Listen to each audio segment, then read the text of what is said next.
Share marketing Kannada ಚಾನಲ್ಗೆ ತಮಗೆಲ್ಲರಿಗೂ ಸ್ವಾಗತ. ಇವತ್ತು ಬಂದು 20 ಮಾರ್ಚ್ 2025 ನಿಫ್ಟಿ 50ನಲ್ಲಿ ಏನಾಯಿತು, ಬೇಸಿನಲ್ಲಿ ಏನಾಯಿತು, ನಮ್ಮ ಸ್ಟಾಕ್ ಮಾರ್ಕೆಟ್ ಅಪ್ಡೇಟ್ ನೋಡ್ಕೊಂಡು ಬನ್ನಿ. ಇವತ್ತು ನಿಫ್ಟಿ 50 ಒಂದು ಒಳ್ಳೆ ಏರಿಕೆ ತೋರಿಸಿದೆ. ಸುಮಾರು 283.05 ಪಾಯಿಂಟ್ಸ್ಗಳ ಏರಿಕೆ ತೋರಿಸಿದೆ. ನಿನ್ನೆನೂ ಏರಿಕೆ ಆಗಿತ್ತು, ಮೊನ್ನೆನೂ ಏರಿಕೆ ಆಗಿತ್ತು. ಒಂದು ಒಳ್ಳೆ ಪಾಸಿಟಿವ್ ರೆಸ್ಪಾನ್ಸ್ ಕೊಟ್ಟಿದೆ ಅಂತ ಹೇಳ್ಬೋದು. ಕ್ಲೋಸ್ ಆಗಬೇಕಾದ್ರೆ ಸುಮಾರು 23,190.65 ಪಾಯಿಂಟ್ಸ್ಗಳಿಗೆ ಇವತ್ತು ಕ್ಲೋಸ್ ಆಗಿದೆ.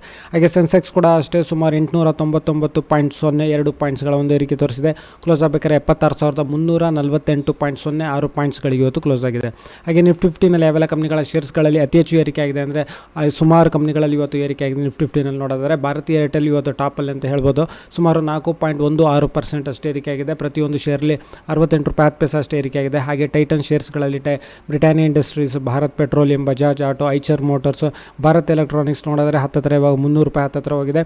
ಹಾಗೆ ಹಿಂದೂಸ್ತಾನ್ ಯೂನಿಲಿವರ್ ಶೇರ್ಸ್ಗಳು, TCS ಟಾಟಾ ಕನ್ಸಲ್ಟೆನ್ಸಿ ಶೇರ್ಸ್ಗಳು, Infosys, Reliance Industries, Nestle India, Hero Motor Corp, Tata Consumer Product, JSW Steel, HDFC Life, HDFC Bank, Mahindra and Mahindra, ಹಾಗೆ ONGC, ಟಾಟಾ ಮೋಟರ್ಸ್ನಲ್ಲಿ ಏರಿಕೆ ಆಗಿದೆ ಶೇರ್ಸ್ಗಳಲ್ಲಿ. ಹಾಗೆ HCL, Power Grid, Hindalco Industries, Tech Mahindra ಮತ್ತು ಸನ್ ಫಾರ್ಮಾ ಶೇರ್ಸ್ಗಳಲ್ಲಿ ಇವತ್ತು ಏರಿಕೆ ಕಂಡಿದೆ. ಸುಮಾರು ಕಂಪ್ನಿಗಳಲ್ಲಿ ಇವತ್ತು ಏರಿಕೆ ಅಂತಲೇ ಹೇಳ್ಬೋದು. ಸೊ ವಿಡಿಯೋ ನೋಡೋದಕ್ಕೆ ತಮಗೆ ತುಂಬ ಧನ್ಯವಾದ. ಲೈಕ್ ಮಾಡಿ.